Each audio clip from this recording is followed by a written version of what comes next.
Estamos acá en este segundo bloque de este magazine semanal Avivando Giles desde la provincia de Tucumán para todo el mundo. En este segundo bloque hablamos de economía, Juan, de economía que no te cuentan, y hoy vamos a comenzar hablando sobre más deuda. Bono nuevo. Sí, bono nuevo. Yo lo que te vuelvo a decir, disculpa, 2 segundos, por favor, síganos en las redes, pongan me gusta, comenten, compartan, eso nos ayuda mucho. Yo lo que no entiendo, Miriam, es, pedís un préstamo, te dan 32.000 millones, ya pediste prestado el año pasado, emitís bonos, LECAX por todo el tiempo que puedes. Ya ese dinero de los 32.000 millones lo recibiste ya hace 2 meses. Ahora emitís un bono esta semana por $1.000 millones de dólares, $1.000 millones de dólares, que es más de $1 billón de pesos, y exigieron que sea en dólares. O sea, la persona que compre una parte de ese bono va a cobrar intereses en dólares. Y esos intereses hay que pagar los 1.000 millones más los intereses, va a salir de la plata nuestra, van a pedir más préstamos. ¿Quién paga nosotros, el pueblo, no paga Caputo, Milei. ¿Y esos dólares van para las reservas? No, tampoco. ¿Dónde están? ¿Y dónde están? ¿Se fugan? ¿Por dónde se fugan? ¿En qué lo gastan? No sabemos, piden mucho préstamo, pero no es solamente el dinero de los préstamos, ¿dónde está? No están volcados a la economía. No están volcados a créditos blandos para comprar vivienda, comprar departamentos, hacer una hipoteca que realmente te permita comprar un departamento, una casa. No están volcados allí. ¿A dónde están esos dólares? ¿Dónde están los dólares de los préstamos? ¿Dónde están los 2.000 millones estos? ¿En qué se van a usar? En la reserva del Banco Central. ¿Y los 32.000 millones en qué se usaron? En pagarle al FMI 5.000 millones. ¿Y el resto dónde está? ¿Dónde está la plata? ¿En la isla de Mam? No sabemos. ¿A dónde está? Isla? Si no es en esa isla. En otra isla está el dinero de los argentinos que se fuga continuamente. Dice, sirve para planchar el dólar. Entonces, si vos planchás el dólar, Miriam, y eso que no soy economista, está mintiendo con la inflación. Claro, porque la pisa. Porque está retardado el tipo de cambio. Y entonces, todo esto es una mentira. Por eso ya la Universidad de Itela dijo que la inflación es el doble de lo que te dice el INDEC. Han hecho un estudio y dicen que es el doble. Acá lo compartimos. Ahora cuando te dicen crece el consumo, pero crece el consumo de autos, crece el consumo porque la gente pone más activos en plazo fijo, compra más bonos, más acciones. Estás diciendo que hay un mínimo de Argentina, un 5% que está mejor, que está yendo bien, que son los que tienen más dinero. Pero no hay una redistribución de la riqueza, el resto de la gente no le alcanza. Y ahora la gente no come carne, come carne de vaca, come carne de pollo y menudencias. Menudencia de vaca, hígado, riñones, corazón, mondongo. Sí. Pero yo te comento que ni eso habrá para comer, porque lo están por exportar. Ya hicieron un arreglo con China, van a exportar todas las menudencias a China. Y si la vas a comprar va a valer 10.000 pesos. Ahora vale 2.000, 3.000, por ejemplo. ¿Y cuánto vale la carne? Ya vale 20.000, un kilo de carne va a valer 30.000. O sea, no le está pasando bien, la gente común, la gente de la clase media cae a ser clase baja y se van sosteniendo con este gobierno con una mentira. Es una mentira continua y constante. No hay crecimiento. Hay empresarios que lloran porque no pueden sostener su empresa y saben que van a despedir trabajadores. Acá el mismo Tucumán se va con bombo y platillo, dice, sí, llegó Coca-Cola, el ingeniero Bellavista, lo primero que hizo es reducir el personal. Así es. 100 familias quedaron sin trabajo. O sea, ¿por qué? Porque está viendo que hay un futuro malo. Si fuese que Coca-Cola, que tiene sus buenos analistas, ve que va a haber un futuro bueno, no despide a esa gente. Pero no está viendo que hay un buen futuro, digamos, en la economía argentina. Si me permitís, te agrego algo, ya que has hablado del tema de Coca-Cola comprando los ingenios del grupo Minetti. Así es. Tanto compró Fronterita antes, creo que el año pasado, y ahora el Bellavista, que son 2 ingenios acá en la provincia de Tucumán. El aquí es que justo Coca-Cola compra cuando avanza una causa judicial contra un empresario que fue parte del proceso militar, fue parte de la mesa que puso dinero para que los militares, ejecutaron un plan de genocidio y los trabajadores detenidos, desaparecidos, que funcionó ahí un centro clandestino de detención en cada uno de los ingenios han tenido. Digo, y justo Coca-Cola cuando viene ya el juicio, cuando está la elevación y ahora ya empiezan las audiencias, lo compra. Ahora ya los Minetti no van a tener ingenio. Entonces, ¿sobre qué va a recaer eventualmente una medida de reparación? Si ya se han desprendido antes. No es aparte, digo, Coca-Cola no está colaborando con encubrir ese genocidio. Lo dejo la pregunta para la audiencia, ¿no? O sea, siguiendo con esto, de lo que estamos hablando de los bonos, la gira que están haciendo los funcionarios del gobierno de Milei para que los gobernadores de provincia justamente trabajen en esto de que que saque los dólares del colchón. Exactamente. Señor, le voy a decir a la gente, Sí. no saque el dólar del colchón todavía. No saque, no Bueno, gaste. por eso. No gaste, porque la ARCA le puede reclamar esos fondos, de dónde los sacó, de dónde vino, se provino ese dinero, porque no está todavía ninguna ley, la ley de procedimiento tributario, la ley tributaria no está modificada por el Congreso, y la prescripción para que el ARCA investigue de dónde provienen los fondos que usted va a gastar está en 5 años. Todavía no la bajaron a los 2 años que cubriría a todo este gobierno. Como está en 5, si este gobierno no continúa o cambia de parecer en la próxima gestión, le pueden reclamar a usted, hacerle multa, meterlo preso. No lo gaste todavía los dólares que tiene bajo el colchón, espere que salga la ley, que se modifique por ley la prescripción. No por decreto. Pregúntele a un contador que entienda, sea tributarista o a cualquier contador bien informado, le va a decir, no, porque tiene razón, porque primero tienen que cambiar la ley, si no queda expuesto. Estos muchachos quieren sus dólares para sostener este no programa económico porque no tienen ninguno. Y salen a venderse por las provincias, a amenazar que los precios están altos. Realmente, hablando de precios altos, un gran artista como Ricardo Darín expuso el tema de la suba de precios con un ejemplo de las empanadas. Y hasta Milei salió a contestarle, y el ministro Caputo, que él donde compra paga 60.000 pesos, porque ya lo investigaron, paga 60.000 pesos, que lo criticó porque Darín dijo que él las paga 48.000 la docena de empanadas. Pero no hablemos de empanadas, hablemos de cualquier precio, aumentan y la gente no los puede comprar. Cada vez se vive peor, cada vez se come con peor calidad, cada vez los niños tienen menos proteína en su cuerpo y a la larga eso va a ser un problema. Va a ser un problema grave. Sí. Con respecto al tema de las críticas del gobierno, el ataque a Ricardo Darín, nuestra solidaridad, porque lo único que ha hecho es justamente transparentar un tema que por ahí no se quiere hablar, que es el tema de la inflación que no para, pero también el tema de Alcona Damón, que esta semana ha podido aclarar cómo era el mecanismo de persecución del que estaba siendo víctima de parte de la CIDE, de la Secretaría de la Presidencia de la Nación. Secretaría de Inteligencia de Estado, que dirige el chico Santiago Caputo.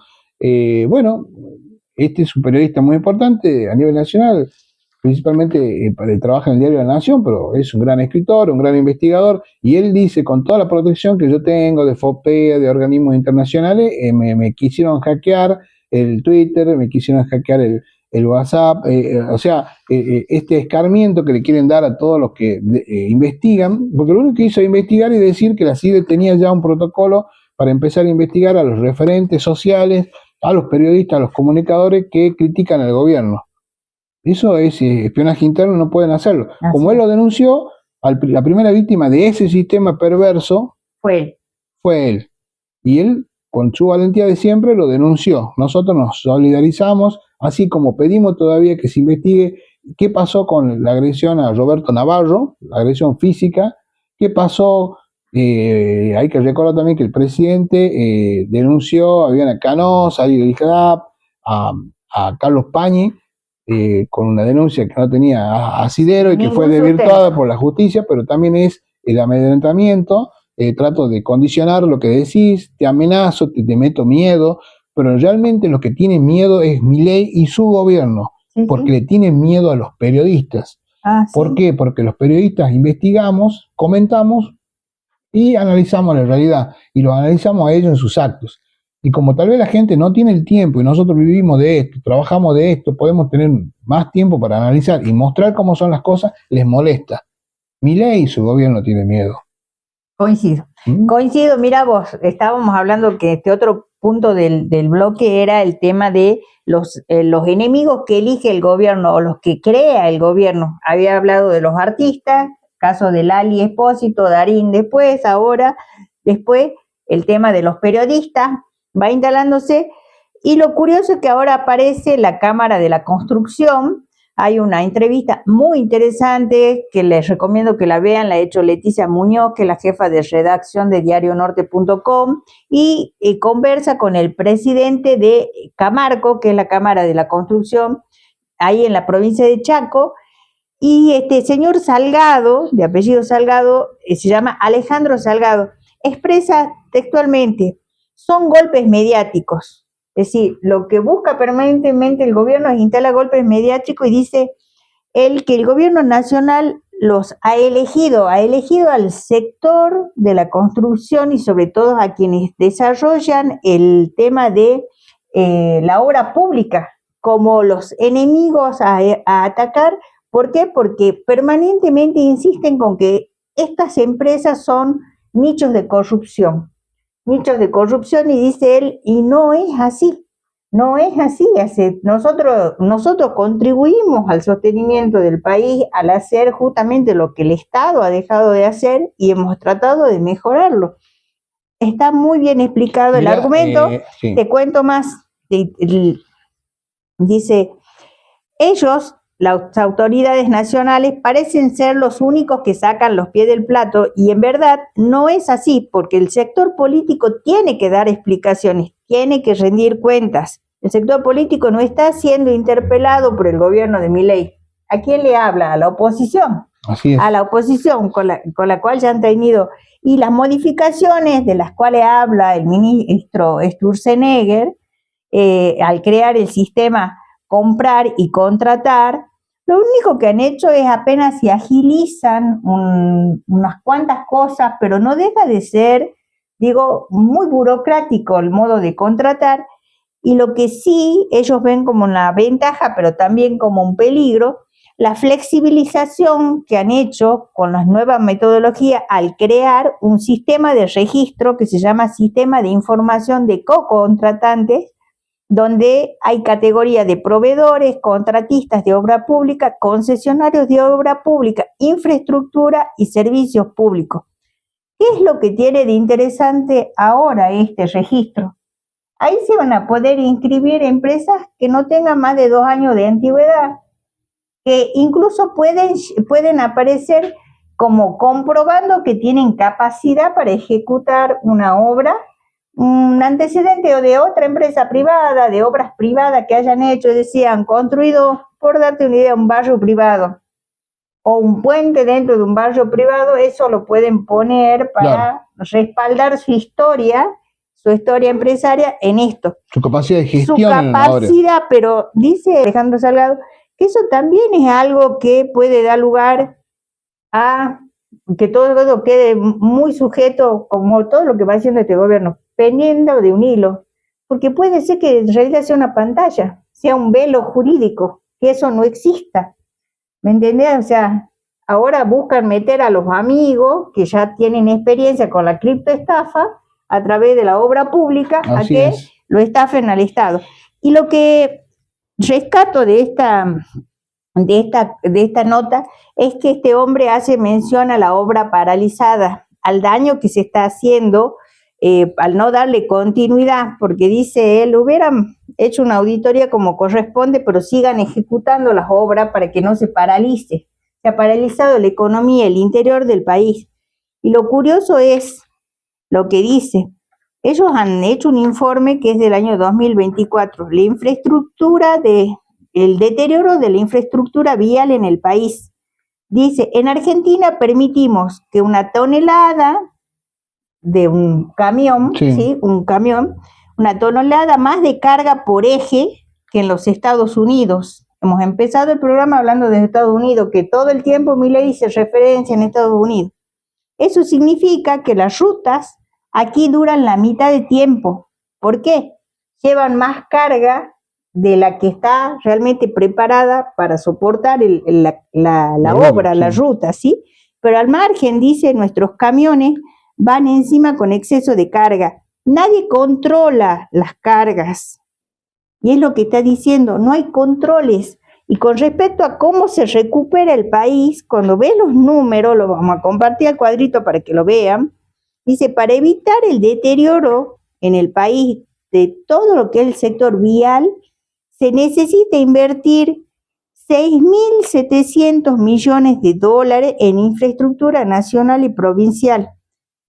Esto es aparte de un trimestre, ¿no?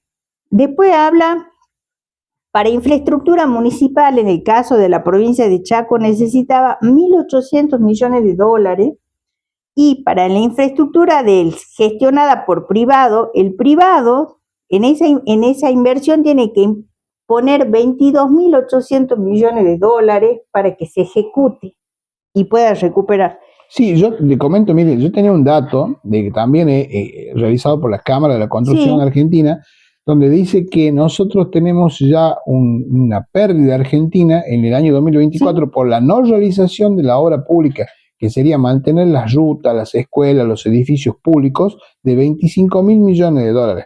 O sea, ese deterioro se va a ir acumulando y en algún momento el Estado lo va a tener que hacer, porque es su responsabilidad, son bienes públicos, las rutas que son nacionales, las que son provinciales.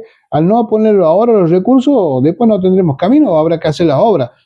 Pero ya Argentina tiene una pérdida ahí de 25.000 millones por no realizar la obra pública, porque hay que mantener las rutas, los caminos, los puentes. Si no, estamos propensos a accidentes, a cualquier cosa.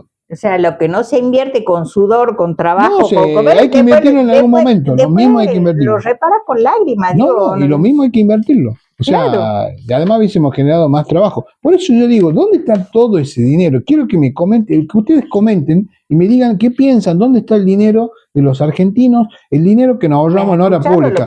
Lo que necesitaban ellos, por ejemplo, para la provincia de Chaco, nada más que 25.000 millones. ¿Dónde están los sueldos de los 48.000 empleados públicos nacionales que despidieron, que son 1.800 millones que se van ahorrando? ¿Dónde están esos 1.800 millones?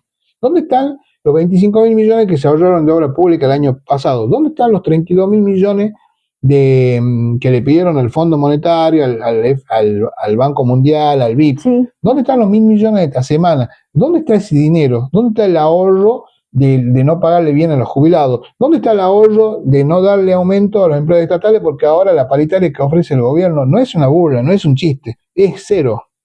Eso le ofrecen para este mes a los empleados nacionales, estatales, cero, es una burla. ¿Y saben qué es lo que más me duele, Miriam? Son los sindicalistas traidores a los trabajadores. Son la cúpula de la Secretaría Nacional, traiciona a los trabajadores argentinos, porque sabiendo que restringieron el derecho a huelga, hablando de pautas de paritaria cero, no van al paro, que es un derecho, no van a la huelga, no la defiendan a la huelga, no, dice, hacemos una presentación judicial. Nunca visto. Nunca. Te diría debería haber sido en lo inmediato una medida de fuerza. Que no tienen razón de ser estos sindicalistas. Te diría que no tienen razón de ser los sindicatos, pero como sabemos que sí tienen razón de ser, lo que no tienen que estar son estos sindicatos, estos sindicalistas. Son unos traidores a los trabajadores, los sindicalistas que están en la cúpula de la CGT. Y ni hablemos de muchos que están en las provincias. Realmente, por eso hablamos que Estados Unidos pudo hacer frente a la motosierra de Trump y demás, porque las entidades intermedias son fuertes todavía, son fuertes, y lograron judicializar ellos los temas o pararse y marchar. Acá ni siquiera una marcha. Se quedaron callados, perdemos el derecho a huelga, paritaria cero, y la CGT se burla de los trabajadores. Todos son traidores para lo que se fueron elegidos y para lo que tienen los recursos y manejan grandes recursos los sindicatos. Realmente no se entiende por qué esta gente no defiende a los trabajadores. Nunca he visto, en menos de Argentina, que prácticamente el sindicalismo es parte también de un partido político, y los sindicalistas no existen, desaparecieron, pero tienen su privilegio de no ir a trabajar, de tener oficina, de tener choferes, de tener sede. Así que, por favor, los sindicalistas o renuncian, realmente defienden a los trabajadores. Así es.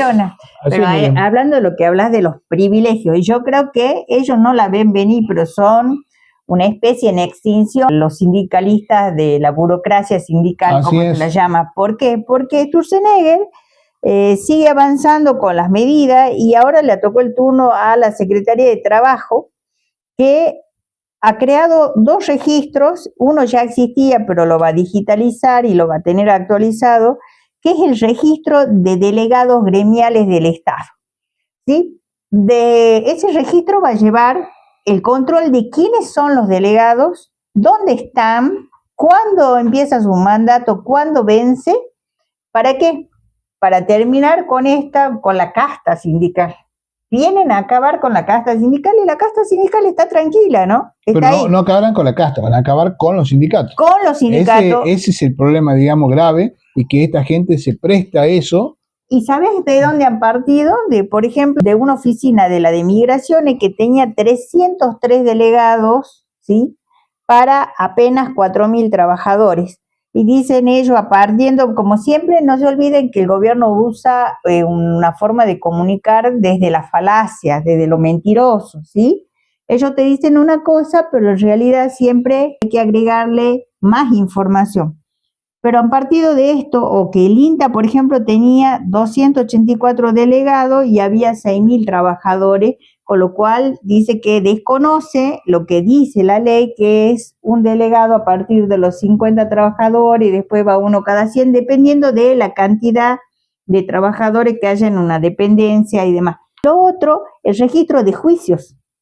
Van a llevar un registro de todos los juicios laborales. ¿Quiénes son los trabajadores que en representación con el Estado tienen juicios? Van a llevar un control minucioso de eso, y a eso agregarle, a las traiciones, le tenemos que agregar la que ha hecho el Senado de la Nación, aprobando las modificaciones que han formado en leyes que quitan derechos a los trabajadores, como el tope de las indemnizaciones, entre otras.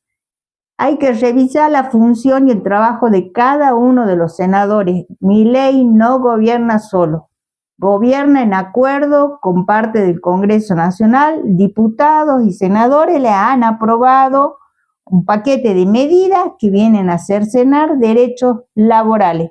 Y esto afecta gravemente la realidad de los trabajadores estatales, de los trabajadores del sector privado, porque viene avanzando velozmente la motosierra sobre los derechos. Bueno, ahí ya para ir cerrando el bloque, Miriam, sí.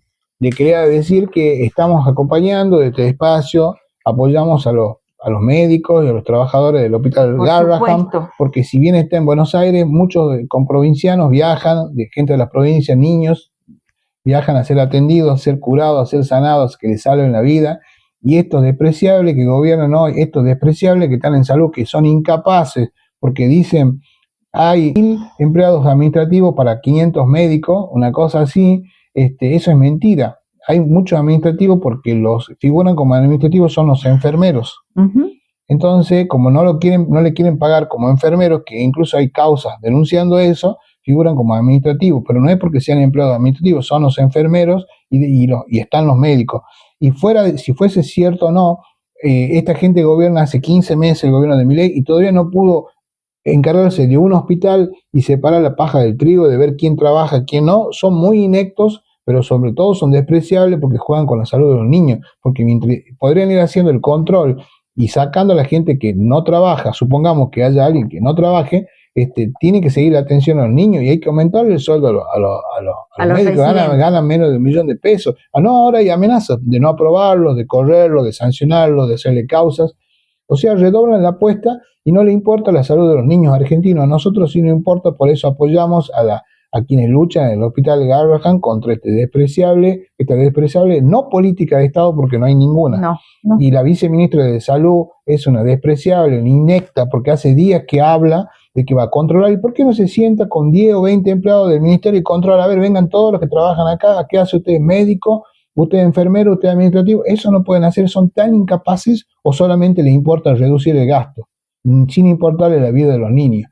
Bueno, nuestra solidaridad con todos los que luchan por el Hospital Garrahan. Así es, y llamamos, ¿saben qué?, a la justicia, porque si hay algún amparo presentado, que no demore el amparo 3 meses, 4 meses, como le hacen a los jubilados. Tienen que procurar que el sistema de justicia funcione. Un amparo tiene que tener una respuesta casi inmediata, tiene que ser eficaz, tiene que ser de protección. Duerme el Poder Judicial. ¿Y sabe qué? Podríamos ya invitarlo a los diputados y a los senadores que están tan complacientes de la gestión de Milei, a que donen su sueldo para que el Hospital Garrahan se pueda sostener hasta tanto se lleve adelante esta auditoría. Sería un buen gesto de parte de quienes son los representantes, no solamente ir a sacarse la foto y hablar ahí en el Garrahan. Pongan plata, muchachos, pongan plata del sueldo para pagar los gastos del hospital, hasta tanto el gobierno se digna terminar esa auditoría, en realidad porque carece el gobierno nacional Así de la es. política pública para esta área, ¿no? Así Bueno, es. Gracias por acompañarnos. con todo el dolor, con todo el enojo que nos puede provocar Así ver es. semejante injusticia. Gracias, vamos a la pausa. Y no olviden de compartir y poner me gusta y comentar y criticar en las redes. Gracias.